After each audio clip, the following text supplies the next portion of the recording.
अपन उस दिन देखे थे लाइट सेल के बारे में। ये एक तरीके का वीपीएस होता है, वर्चुअल प्राइवेट सर्वर। ठीक है। तो इस पे भी हम इस पे लैंप भी इंस्टॉल कर सकते हैं। हम इस पे वर्ड प्रेस भी इंस्टॉल कर सकते हैं। ये हम इस पे और भी बहुत टाइप के एप्लीकेशंस को इंस्टॉल कर सकते हैं।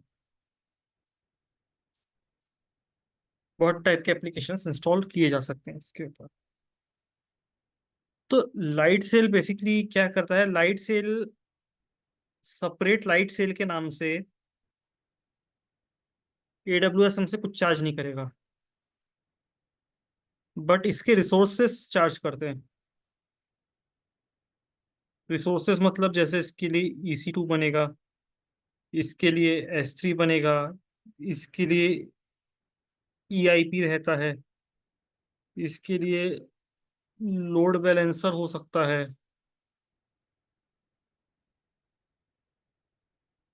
तो ये जो सारे रिसोर्सेज होते हैं बेसिकली ये चार्ज होते हैं, ये चार्जेबल होते हैं।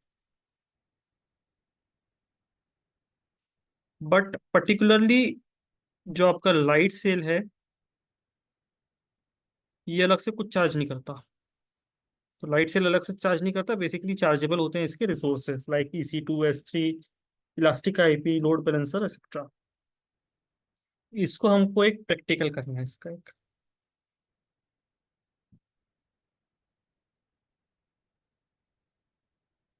इसका प्रैक्टिकल पे हम क्या करेंगे? इसके प्रैक्टिकल पे हम एक वर्ड प्रेस की साइट जो है वो होस्ट करेंगे लाइट सेल पे। ठीक है, लाइट सेल पे वर्ड प्रेस की साइट हम होस्ट करने वाले हैं। थोड़ा सा इसको भी प्रैक्टिस करना क्योंकि कंफ्यूज होता है थोड़ा सा। तो एक बार प्रैक्टिकल इसका करके देखते हैं लाइट सेल का क्या है और कैसा है। ठीक है। तो हम बेसिकली आज देखने वाले थे लाइट सेल। तो सबसे पहले हम एक EC2 पे जाते हैं और कुछ देखते हैं की पेयर्स हमारे पास अवेलेबल है कि नहीं है। पेयर्स। ठीक है, टेस्ट मशीन नाम की एक की पेयर अवेलेबल है हमारे पास। तो हमारा काम है यहाँ पे लाइट सेल पे जाएंगे और ये आ गया Lightsail launch and manage virtual private servers. इसको ओपन करते हैं। ये कुछ इस तरीके का वेलकम करता है हम लोग को। ठीक है, अभी करेंटली कोई इंस्टेंस नहीं है, कुछ नहीं है अभी। अगर आप सब चीज़ों पे देखोगे तो कुछ भी अवेलेबल नहीं है हमारे पास, कुछ नहीं है। तो हम एक वर्डप्रेस साइट होस्ट करने वाले हैं। तो हम क्या करते हैं, क्रिएट इंस्टेंस पे क्लिक करेंगे। लोकेशन आप सेट कर सकते हो जो आपको चाहिए। अपन अभी मुंबई रखे हुए हैं, साउथ जोन A1 मुंबई। अब इसके बाद दो ऑप्शंस आते हैं, लिनक्स और विंडोज। दो प्लेटफॉर्म रहते हैं, लिनक्स और विंडोज। विंडोज पे, विंडोज के साथ आप विंडोज प्लस एप्स पे जाओगे तो सर्वर रहता है, डेटाबेस सर्वर, SQL वगैरह। और लिनक्स पे जाते हो तो लिनक्स पे भी या तो सिर्फ आप ऑपरेटिंग सिस्टम इंस्टॉल कर सकते हो या फिर ऑपरेटिंग सिस्टम के साथ सॉफ्टवेयर भी कर सकते हो। तो हम एक काम करते हैं, हम वर्डप्रेस साइट होस्ट कर रहे हैं तो हम यहाँ वर्डप्रेस को सेलेक्ट करते हैं। वर्डप्रेस को सेलेक्ट करने के बाद नीचे आके लॉन्च स्क्रिप्ट और SSH की हमारा कौन सा है हम देखते हैं। अपलोड करने का कोशिश करते हैं हम। हमारे पास की होना चाहिए एक टेस्ट मशीन पैम नाम की। ठीक है, हमारे पास है की। ठीक है, पब्लिक नहीं दे रहा, प्राइवेट नहीं दे रहा। टेस्ट लाइट पे जनरेट की पेयर, एक की पेयर डाउनलोड करते हैं और इसको भी डाउनलोड। अब क्या करेंगे हम? अब ये चार्जेबल, अब ये आइटम चार्जेबल है, इंस्टेंस का प्लान पूछ रहा है। सो साइजिंग के हिसाब से पूछ रहा है, तो हर चीज का अलग अलग साइजिंग और प्राइसिंग है। जैसे 5 USD पर मंथ वाला जो है उसमें कितना दे रहा है, 512 MB का मेमोरी देता है, 2 वर्चुअल प्रोसेसर देगा, 20 GB की SSD दे रहा है और 512 GB का ट्रांसफर रेट दे रहा है। तो इसमें हम बेसिकली, बहुत ज़्यादा तो हमको नहीं चाहिए, थोड़ा बहुत ही चाहिए, तो हम ये 7 USD वाला ले लेते हैं, जिसमें 1 GB का रैम, 2 वर्चुअल CPU, 40 GB का SSD और 1 TB का ट्रांसफर दे रहा है। इनिशियली फर्स्ट 90 डेज के लिए फ्री ऑफ कॉस्ट है, 90 डेज के बाद ये चार्जेबल होता है। तो हमेशा याद रखना, लाइट सेल जो है इनिशियली जब आप नया अकाउंट बनाते हो तो इनिशियली 90 डेज के लिए लाइट सेल फ्री सर्विस देता है, उसके बाद फिर ये चार्जेबल रहता है। तो हम 7 USD वाला सेलेक्ट कर लेते हैं। और इंस्टेंस प्लान पे अपन यहाँ पे इंस्टेंस आइडेंटिटी पे अपन रहने देते हैं सिंपली वर्डप्रेस 1, कोई दिक्कत नहीं है। एक इंस्टेंस क्रिएट करते हैं। ठीक है, तो अभी एक इंस्टेंस क्रिएट कर रहा है, अभी देखो पेंडिंग ही बता रहा है।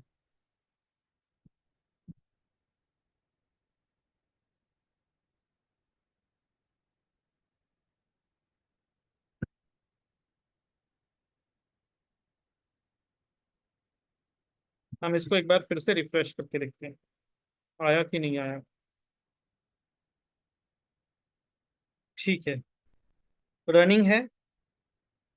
अब हम एक काम करते हैं, हम सिंपली ये आईपी एड्रेस को कॉपी करते हैं और इस आईपी एड्रेस को एक टैब पे लगा के देखते हैं, कनेक्शन रिफ्यूज्ड।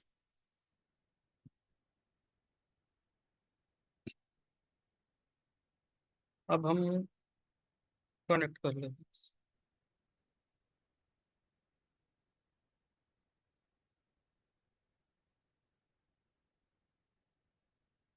अब ये कई बार एरर आता है कि ऑथराइज नहीं है, अनेबल टू लोड की, misconfigured SS key. Use the third-party SSH clients such as Putty to connect your instance and update your SSH.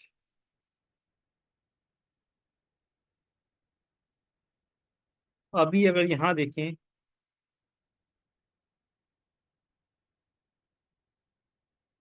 तो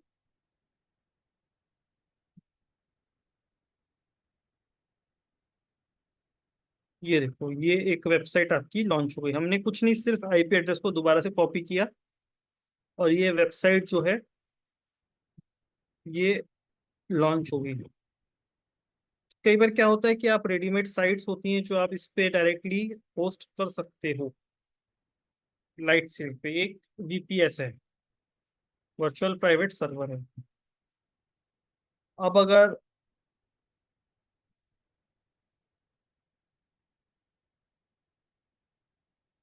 अब मैं काम करता हूँ, एक्सेस वर्डप्रेस एडमिन पे जाता हूँ, तो ये है वर्डप्रेस एडमिन, ये लॉगिन आ गया। और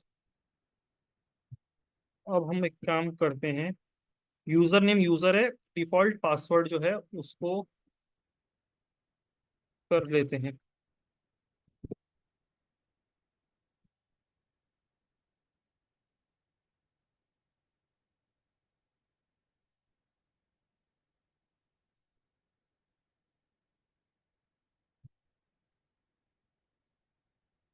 क्लाउड शेल को कनेक्ट करना पड़ेगा, कहाँ गया। Unable to create environment in progress. This may take up to 2 days if you try to delete the environment by selecting Shun. ठीक है, कई बार होता है, कई बार ये दिक्कत आती है आपको। तो यूजर ही यूजर नेम रहेगा इसका, एंड पासवर्ड के लिए हम क्या करेंगे,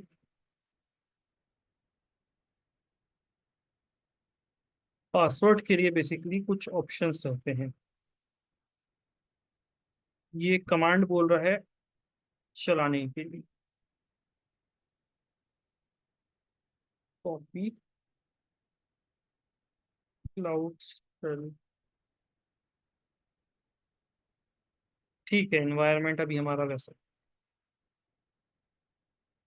एनवायरनमेंट, एनवायरनमेंट नहीं है, यहाँ से कनेक्ट करते हैं। ठीक है, ये हो गया कनेक्ट। अब मेरे पास जो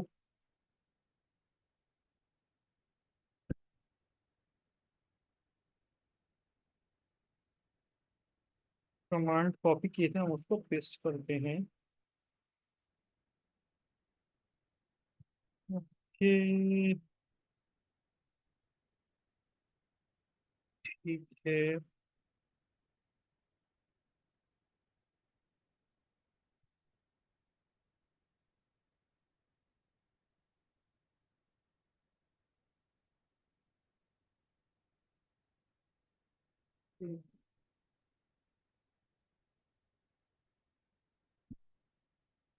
वर्डप्रेस पे गए थे ना हम, तो हमको यहाँ पे पासवर्ड बोल रहा था।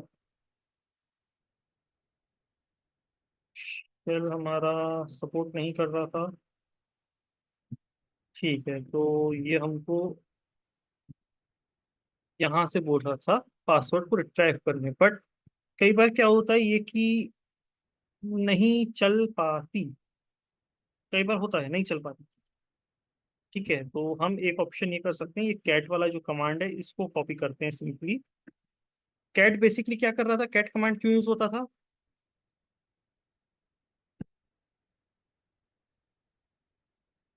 तो बताएगा कैट कमांड क्यों यूज करते थे हम?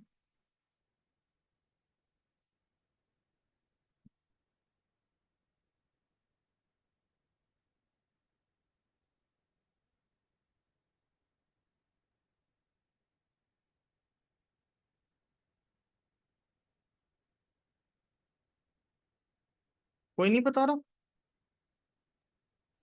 सर वो रीड एंड राइट के लिए यूज होते थे। सर वो थोड़ा लैग हो रहा है मेरे में नेट। रीड एंड राइट के लिए। Yes hello sir.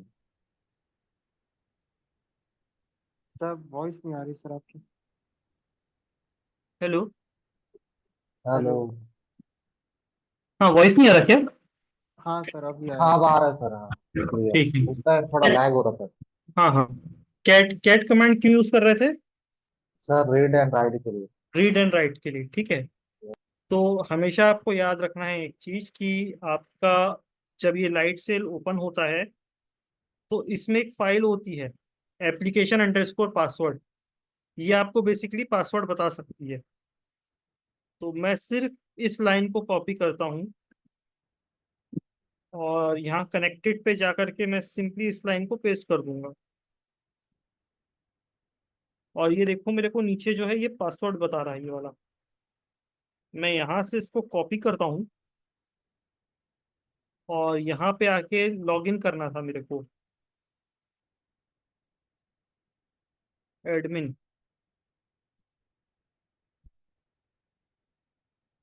User name था हमारा डिफॉल्ट यूजर, और पासवर्ड क्या था जो हमने अभी कॉपी किया था वही पासवर्ड रखेंगे, ये रहा। सिंपली इसको लॉगिन पे क्लिक करोगे तो आपका ये वेबसाइट लॉगिन हो गया। अब आप वर्डप्रेस के साइट पे जितना चाहो चेंजेस कर सकते हो और आप अपनी वेबसाइट बना सकते हो। कोई भी पर्सन अगर ये पर्टिकुलर आईपी एड्रेस देखेगा तो इस आईपी एड्रेस से उसको वेबसाइट जो है वो दिख जाएगी। आप लोग को मैंने चैट पे आईपी एड्रेस भेजा है, आप लोग सर्च करके देखो, एक बार ओपन करके देखो। ये आईपी एड्रेस को एक बार ओपन करके देखो। हाँ सर खुल रहा है। खुल यस गया? सर, ओपन हो रहा यस सर। ठीक है। तो बेसिकली क्या होता है ना, वर्डप्रेस एक बार जब हम इंस्टॉल कर लेते हैं तो इंस्टॉल करने के बाद फिर हम इसके ऊपर चेंजेस करते हैं। ठीक है, तो हमारी साइट इंस्टॉल होके विजिबल हो गई सबको। अब हम अगर वर्डप्रेस की साइट पे कुछ भी अपडेट करेंगे तो अपडेट दिखेगा। जैसे सपोज मैं यहाँ से पोस्ट कोड आ देता हूँ, डिलीट, एंड पेजेस को भी मैंने डिलीट कर देता हूँ। मैं टू फ्रेश,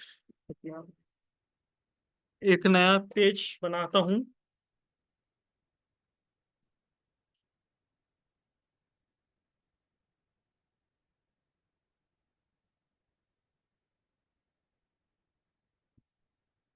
टाइटल देते हैं होम, और यहाँ पे टेक्स्ट लिख देते हैं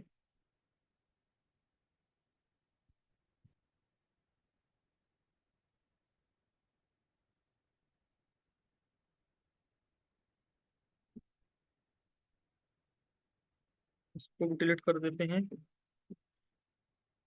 और यहाँ पे टेक्स्ट लिखते हैं hello this is my Lightsail class. Hello this is my Lightsail class. और हम क्या करते हैं, इसको पब्लिश कर देते हैं। अब अगर मैं इस पेज को देखूंगा तो ये कुछ ऐसा बोल रहा है, hello this is my Lightsail class. अब अगर आप लोग देखोगे तो आप लोग को अभी ये नहीं दिखाएगा। ओपन करके देखो उसी पेज को, आईपी एड्रेस को, अभी नहीं दिखाएगा।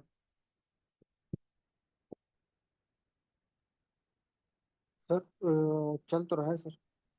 चल रहा है लेकिन वो कुछ इनवैलिड दिखा रहा होगा कोई चीज। अभी रुको, मैं अभी कुछ कर रहा हूँ चेंज इसमें। ठीक है। अब आप दोबारा से उस आईपी एड्रेस को ओपन करके देखो तो hello this is my Lightsail class वाला पेज आएगा। Yes sir. यस आ सर। गया? हाँ तो सर। मतलब एक बार आपका लाइट सेल पे वर्डप्रेस इंस्टॉल हो जाए, फिर आप उसमें चेंजेस करके अपने हिसाब से वेबसाइट को चालू कर सकते हो। तो किसी भी टाइप के वेब एप्लीकेशंस वगैरह भी जो रहते हैं वो आप लाइट सेल के ऊपर पोस्ट कर सकते हो। ये खासियत है लाइट सेल की। अब लाइट सेल पे कर तो दिया मैंने, अब मेरे को लाइट सेल को उड़ाना है, ये तो पैसा खाएगा। तो उसके लिए क्या करेंगे, हम वापस अपने बोर्ड पे आते हैं, और इंस्टेंस पे जाने के बाद यहाँ क्या करेंगे, ये थ्री डॉट पे क्लिक करके डिलीट,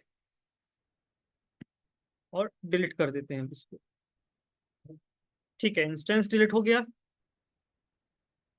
कंटेनर पे कुछ नहीं है, डेटाबेस पे कुछ नहीं है, नेटवर्किंग पे अभी कुछ नहीं है, हमने इलास्टिक आईपी नहीं मांगी थी। स्टोरेज पे कुछ नहीं है, डोमेन एंड डीएनएस पे कुछ नहीं है अभी हमारे पास, एंड स्नैपशॉट भी नहीं है। स्नैपशॉट इसलिए नहीं है क्योंकि हमने जिस समय इसको कॉन्फ़िगर कर रहे थे उस समय स्टोर स्नैपशॉट वाले ऑप्शन को हमने डिसेबल किया हुआ था, तब कोई भी स्नैपशॉट इसलिए नहीं बना। अब ये आपका लाइट सेल का पूरा चीजें डिलीट हो चुका है। अब अगर मैं जाता हूँ वापस AWS के पास अपने,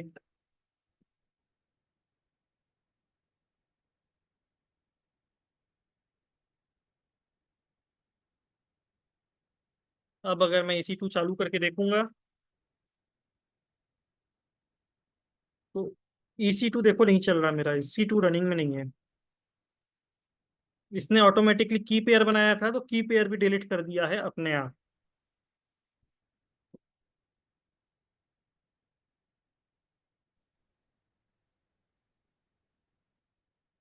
तो जो अपने आप ये की पेयर वगैरह बनाता है वो भी डिलीट कर लेता है, अगर आपने एक बार डिलीट करा तो वो चीजें भी डिलीट कर देता है। तो यस। इस तरीके से बेसिकली आप लाइट सेल के थ्रू कोई भी साइट्स वगैरह होस्ट कर सकते हो।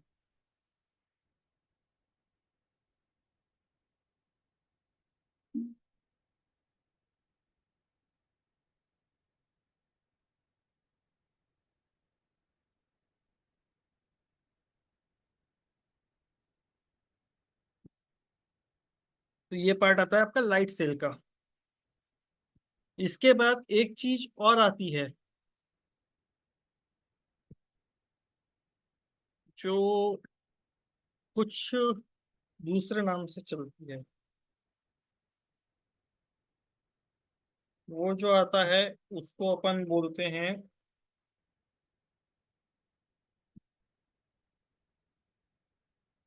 इसी की तरह एक और सर्विस आती है, उस सर्विस को बेसिकली बोला जाता है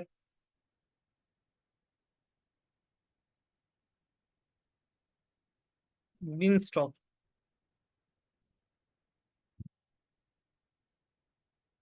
ये भी एक वीपीएस टाइप की सर्विस होती है, एग्जैक्टली वीपीएस नहीं है बट उसी टाइप का एक सर्विस है वीपीएस टाइप का, बीन स्टॉक। बीन स्टॉक में क्या होता है कि बीन स्टॉक में एडब्ल्यूएस बोलता है कि आपको दो काम करने हैं, आपको दो काम करने हैं बीन स्टॉक में। आपको पहला काम करना है कि कोड को अपलोड करना है, और दूसरा काम आपको करना है उसका डेटाबेस अपलोड करना है। ये दो चीज आपको अपलोड करनी है। अब अपलोड करना है मतलब क्या हुआ? खुद से डालना पड़ेगा सर। कोड्स डालना पड़ेगा और डेटाबेस डालना पड़ेगा, है ना, तभी इसने बोला अपलोड करना है। बट अपलोड से और भी कुछ समझा रहा है आपको।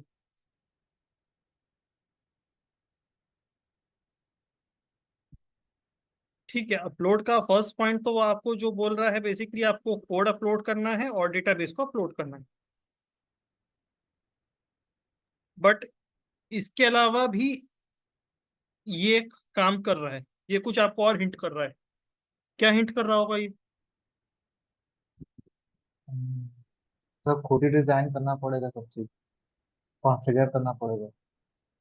ये आपको बताना चाह रहा है अपलोड का मतलब कि भैया आपको सिर्फ कोड और डेटाबेस को अपलोड करना है, बाकी जितनी भी इसकी रिक्वायरमेंट्स रहती हैं, लाइक EC2, EBS, S3, जो कुछ भी इसकी रिक्वायरमेंट्स रहती है, ये पूरी पार्ट अमेजन खुद फुलफिल करेगा, AWS खुद बनाएगा। मतलब अगर मैंने ऐसा बोला कि मेरे को बीन स्टॉक पे एक साइट होस्ट करनी है, तो ये क्या करेगा? ये सारा काम खुद ही करके देगा, ये सर्वर भी उसमें खुद इंस्टॉल कर देगा, ये EC2 भी खुद ही बना देगा, ये EBS भी आपको बना के दे देगा।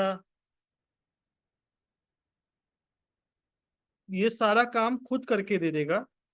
आपको सिर्फ और सिर्फ कोड और डेटाबेस का ध्यान देना है। मतलब जब आप इसको बनाओगे तो अगर आपके पास कोड और डेटाबेस है तो सिर्फ वो डाल दो, और ये वेबसाइट पूरी खुद ही रेडी करके, पूरी इंफ्रास्ट्रक्चर खुद ही रेडी करके देता है। ये होता है एक बीन स्टॉक। और खुद कैसे रेडी करके दे रहा है? तो इसके लिए बेसिकली एक चीज आती है, एक टॉपिक और पढ़ेंगे हम आगे।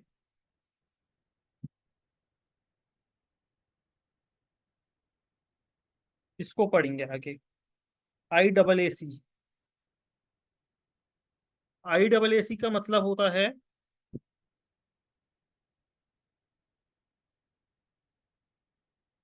Infrastructure as a code. मतलब हम पूरे इंफ्रास्ट्रक्चर को जो डिजाइन करते हैं हम उसको कोड के थ्रू डिजाइन करेंगे। इंफ्रास्ट्रक्चर को कोड के थ्रू डिजाइन करेंगे मतलब मेरे को अगर EC2 बनाना है तो इसका भी एक कोड बनेगा, मेरे को एक S3 को लाना है तो इसका भी मेरे को कोड लिखना पड़ेगा। तो हर चीज, हर रिसोर्सेस का आपको कोड लिखना पड़ेगा। तो ये हुआ इंफ्रास्ट्रक्चर एज ए कोड। पूरा काम जो है वो कोड के थ्रू करेगा। इसमें भी दो चीजें आती हैं इंफ्रास्ट्रक्चर एज ए कोड में। इंफ्रास्ट्रक्चर एज ए कोड में दो चीज आती है। एक आता है आपका क्लाउड फॉर्मेशन, और दूसरा आता है आपका टेराफॉर्म। तो बेसिकली डिफरेंस क्या होता है? क्लाउड फॉर्मेशन जो है ये AWS का बनाया हुआ है।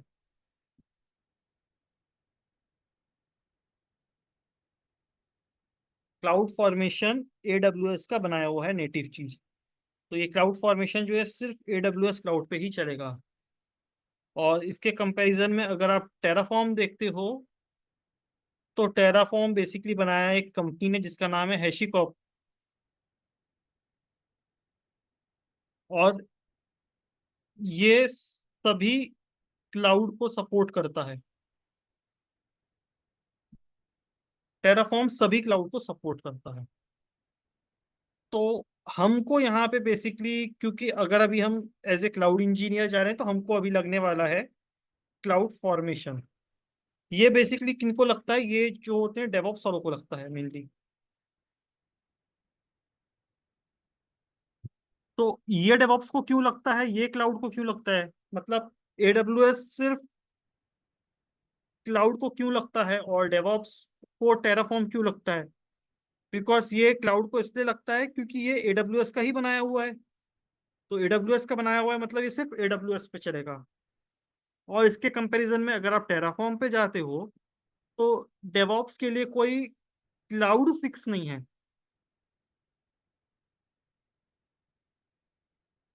क्लाउड टाइप फिक्स नहीं है, क्लाउड टाइप फिक्स नहीं है मतलब डेवऑप्स का काम होगा तो किसी क्लाउड पर ही, बट क्लाउड कुछ भी हो सकता है, एडब्ल्यूएस भी हो सकता है, एज्योर भी हो सकता है, और सर जीसीपी भी हो प्लेटफॉर्म सकता है। कोई भी दूसरा हो सकता है। हाँ, तो क्लाउड जो है वो कोई भी हो सकता है। तो जब क्लाउड कोई भी हो सकता है तो जो हम टेराफॉर्म यूज करते हैं वो करते हैं यूज, बिकॉज ये प्लेटफॉर्म इंडिपेंडेंट है टेराफॉर्म। जैसे जावा था ना प्लेटफॉर्म इंडिपेंडेंट, कि जावा पे आपको कोई अगर एप्लीकेशन बनाया हो किसी भी जावा के उस पे, तो जरूरी नहीं है कोई पर्टिकुलर ओएस पे ही आप चालू करो, किसी भी ऑपरेटिंग सिस्टम पे आप कर सकते थे। इसी यस। तरीके से टेराफॉर्म भी जो है किसी भी क्लाउड पे आप चला सकते हैं, कोई क्लाउड डिपेंडेंट नहीं है। तो इसलिए जब डेवॉप्स की बात आती है तो मेनली हम लोग इंफ्रास्ट्रक्चर एज ए कोड में टेराफॉर्म यूज करते हैं। और जब हमको cloud engineer, AWS cloud engineer चाहिए तो हम एडब्ल्यूएस का क्लाउड फॉर्मेशन यूज करते हैं।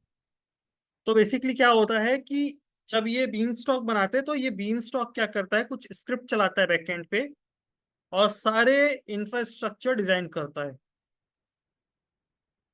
सारे इंफ्रा डिजाइन करेगा या लाके रखेगा आपको। तो मतलब EC2 चलाना है हमको तो EC2 के लिए भी एक कोड बना के इसने रन किया होगा तभी एक EC2 चला। S3 के लिए भी सेम चीज हुई होगी। तो इसलिए क्लाउड फॉर्मेशन हम लोग नॉर्मली क्लाउड में यूज करते हैं। ये आगे जो अभी इंफ्रास्ट्रक्चर एज ए कोड वाला चैप्टर आएगा तब अपन पढ़ेंगे। तो ये चीज जो होती है ये यूज होती है हमारे पास बीन स्टॉक पे। बीन स्टॉक पे क्या करते हैं, हमको बहुत सारी चीजें देनी पड़ती है, जैसे हमको इंस्टेंस टाइप देना पड़ता है, ठीक है, हमको की देना पड़ेगा, हमको रोल्स एंड परमिशंस देनी पड़ती हैं, बहुत सारी चीजें देनी पड़ती है। ये मोटा मोटी ऐसा समझो बीन स्टॉक वाला पार्ट जो है ये 6 से 7 स्टेप का पार्ट है। 6 से 7 अलग अलग स्टेप होते हैं बीन स्टॉक पे। बट जैसे ही ये पूरे स्टेप हो जाते हैं पूरे, तो आपका मशीन जो है वो सक्सेसफुली रन हो जाता है।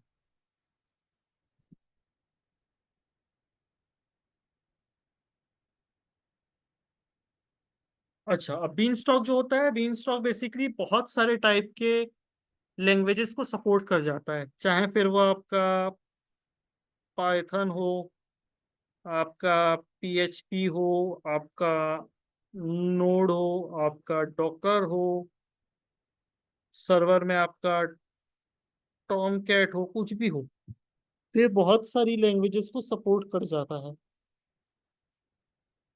बीन स्टॉक बहुत सारी लैंग्वेजेस को सपोर्ट कर जाता है। जैसे मैं आपको इसका थोड़ा सा बस प्रैक्टिकल आज दिखाऊंगा कौन कौन सी लैंग्वेज सपोर्ट कर रहा है, बाकी फिर अपन कल आगे का पढ़ेंगे। तो मैं आपको स्क्रीन शेयर करके दिखाता हूँ।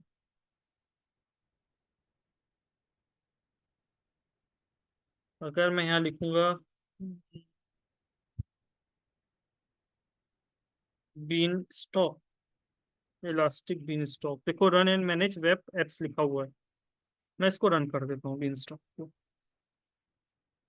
अगर मैं क्रिएट करूंगा ना एक एप्लीकेशन यहाँ पे, तो ये मेरे को लैंग्वेजेस बताएगा प्लेटफॉर्म। अब ये प्लेटफॉर्म पे देखते हैं क्या है। ये प्लेटफॉर्म लिखा है, प्लेटफॉर्म पे अगर आपने क्लिक किया तो देखो dot net on Windows, Docker, go, Java, node JS, PHP, Python, Ruby, Tomcat. तो जो बीन स्टॉक है इतनी सारी सर्विसेज को, इतने सारे लैंग्वेजेस वगैरह को, टेक्नोलॉजीज को सपोर्ट करेगा। 2 3 4 5, ये दो हुआ, 3 4 5 6 7 8, 8 9 10, मोटा मोटी 10 स्टैक को सपोर्ट करता है आपका बीन स्टॉक। तो कल हम बेसिकली बीन स्टॉक पे एक सैंपल वेबसाइट जो होता है, सैंपल पेज होता है, उसको रन करेंगे और उसको रन करके देखेंगे कि बीन स्टॉक पे कैसे रन होता है, क्या चीजें लगती हैं। ये देखो प्रीसेट्स, अगर आप इसमें देखोगे तो नीचे दिखा रहा है आपको प्रीसेट्स।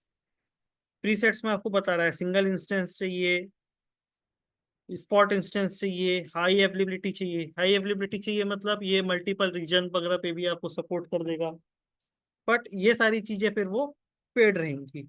यहाँ पे सिंगल इंस्टेंस जो है वो फ्री रहता है। कोड आपको अपलोड करना पड़ेगा या सैंपल कोड ले लेगा ये। आपको प्लेटफॉर्म मैनेज करना है। कई बार होता है कि हमको कोई पर्टिकुलर एप्लीकेशन को डॉकर पे इंस्टॉल करना होता है, तो हम यहाँ से जाके डॉकर से उसको वेरीफाई कर सकते हैं, इंस्टॉल कर सकते हैं। अच्छा, डॉकर वर्ड सुने हो आप लोग कोई? No sir. Virtual box. Virtual box तो सर आप ही बताए हैं। हाँ सर। ठीक है, तो बेसिकली इसका भी एक कॉन्सेप्ट होता है वर्चुअल बॉक्स और डॉकर का। थोड़ा सा अपन वो पढ़ लेते हैं वर्चुअल बॉक्स और डॉकर का कॉन्सेप्ट, क्योंकि ये काफी बड़ा टॉपिक होने वाला है। ये लगेगा कम से कम 25 30 मिनट लगेगा इसको भी करने में। तो आज अभी अपन थोड़ा सा डॉकर के बारे में और वर्चुअलाइजेशन के बारे में देख लेते हैं, क्या चीज़ है ये। हम अभी देख रहे थे डॉकर के बारे में। तो हमने पढ़ा था एक वर्चुअल बॉक्स। वर्चुअल बॉक्स क्या होता है? बेसिकली ये एक सॉफ्टवेयर है, इसकी टेक्नोलॉजी का नाम है वर्चुअलाइजेशन। वर्चुअलाइजेशन टेक्नोलॉजी का नाम है। इसके अंदर क्या होता है कि हम सिंगल सिस्टम्स को मल्टीपल टाइप में यूज कर सकते हैं। कैसे? सपोज करो मेरे पास एक विंडोज सिस्टम है, ये मेरे पास एक विंडोज का सिस्टम है, और इस सिस्टम की कॉन्फ़िगरेशन जो कुछ ऐसी है। कोर i6,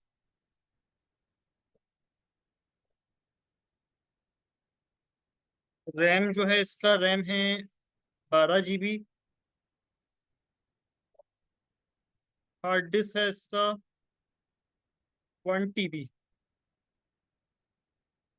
ये एक मशीन की कॉन्फ़िगरेशन है। कॉन्फ़िगरेशन क्या है?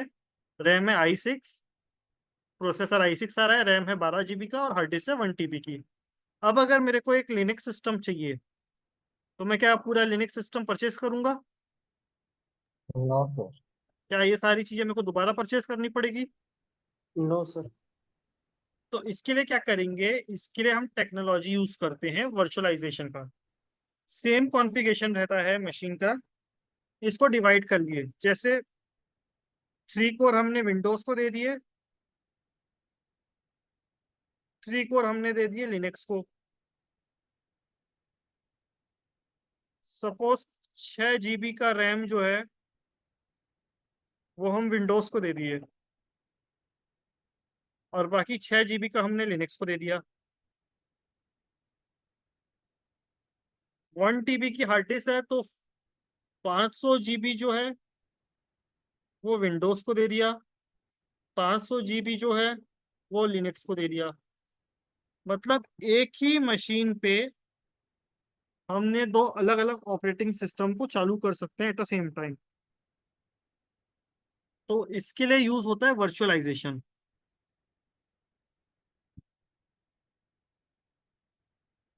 वर्चुअलाइजेशन का कुछ डायग्राम देखोगे तो ऐसा होता है। ये हार्डवेयर होता है, इस हार्डवेयर के ऊपर आपका एक ओएस होता है, इस ओएस के ऊपर एक हाइपर वी होता है, मतलब वर्चुअलाइजेशन।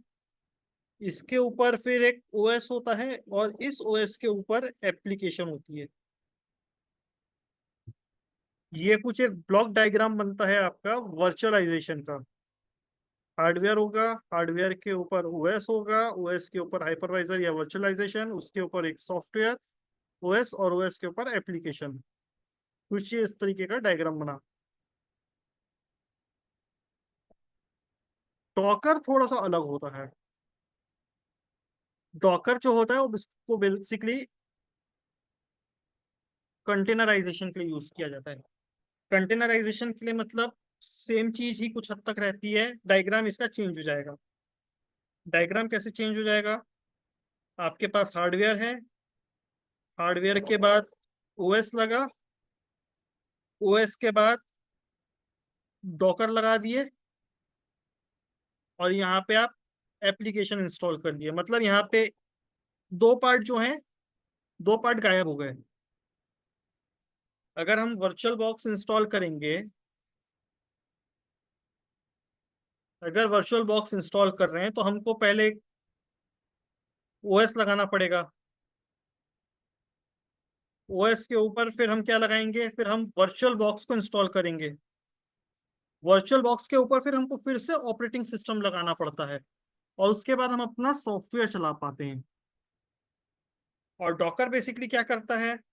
डॉकर क्या करेगा? आपका ओएस है, ओएस के ऊपर वो डॉकर इंस्टॉल कर देगा और इसके ऊपर डायरेक्टली कोई भी एप्लीकेशन आप चला सकते हो।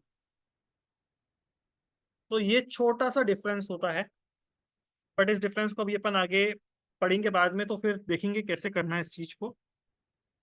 बाकी अगर आप लोग वर्चुअल बॉक्स चाह रहे हो तो वर्चुअल बॉक्स के लिए कई सारे सॉफ्टवेयर आते हैं, जिनमें से दो सबसे ज्यादा पॉपुलर हैं। एक आता है वर्चुअल बॉक्स, ये आता है आपका ओरेकल कंपनी का, और एक आता है वीएम वेयर। सबसे ज्यादा वर्चुअल बॉक्स लोग यूज करते हैं, बट वीएम वेयर भी यूज किया जा सकता है। वर्चुअल बॉक्स फ्री मिल जाता है आपको। वीएम वेयर दो एडिशन में आता है। एक एडिशन आता है जो कम्युनिटी टाइप का होता है, फ्री वाला, और एक आता है कमर्शियल, जिसको आपको परचेज करना पड़ता है। लाइसेंस ओएस, लाइसेंस सॉफ्टवेयर जो होता है।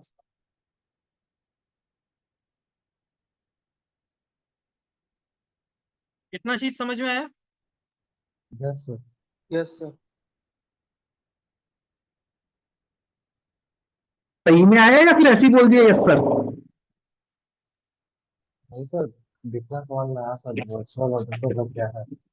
और अपना ये लाइट सेल और बीम स्टैक के बीच का डिफरेंस क्या है। हम्म। कोई ऐसी चीजें जो समझ नहीं आई है, समझनी है दोबारा? सर प्रैक्टिस के बाद ही पता चलेगा इससे तो। प्रैक्टिस के बाद? ठीक है, तो फिर सर आप लोग, सर सर, ये क्लाउड फॉर्मेशन टेराफॉर्म वाला क्या था सर। ये बेसिकली होता है इंफ्रास्ट्रक्चर एज ए कोड। मतलब जो पूरा इंफ्रास्ट्रक्चर हम लोग डिजाइन करते हैं ना, EC2, S3 बकेट, ये सब बेसिकली अभी तक हम लोग कैसे करते थे? मैनेजमेंट कंसोल पे जाके करते थे। बट इसको कोड के थ्रू भी रन किया जा सकता है। ये पूरी चीजें प्रोविजन की जा सकती है कोड के थ्रू, जिसको बोलते हैं इंफ्रास्ट्रक्चर एज ए कोड। तो हम हमारा क्लाउड में AWS के अंदर जो हमारा इंफ्रास्ट्रक्चर एज ए कोड हम यूज करने वाले हैं, वो करेंगे क्लाउड फॉर्मेशन का। क्लाउड फॉर्मेशन हम लोग यूज करेंगे, अभी आगे एक आध क्लास में आएगा आपके क्लाउड फॉर्मेशन। तो आप लोग को क्लाउड फॉर्मेशन यूज करना होगा। ठीक है। बेसिकली टेम्पलेट्स वो भी बना के दे देता है, आप ऐसे भी काम कर सकते हो उसके ऊपर, टेम्पलेट्स के ऊपर भी। और पूरा वो कोड जो रहेगा वो आप कर सकते हो आराम से। तो इंफ्रास्ट्रक्चर एज अ कोड अभी अपन पढ़ेंगे एक आध क्लास में, समझ में आएगा कैसे होता है, कैसे चलता है, क्या होता है वो। ठीक है।